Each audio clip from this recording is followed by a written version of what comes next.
جدا. زياش يتقدم.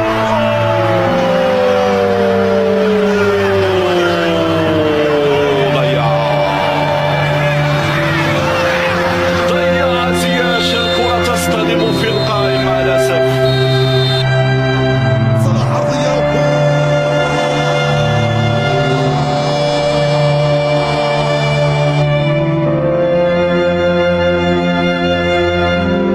حكيمي، يلا يا حكيمي، الكل يردد اسم حكيمي.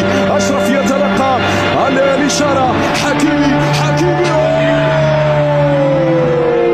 غير معقول، غير معقول، تضرب في العارضه وتخرج.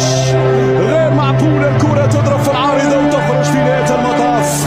يا للحظ العاثر، الكره ما حبش تدخل يا حكيمي، الكره ما حبش تدخل يا حكيمي، الكره ما بغاش تدخل يا حكيمي.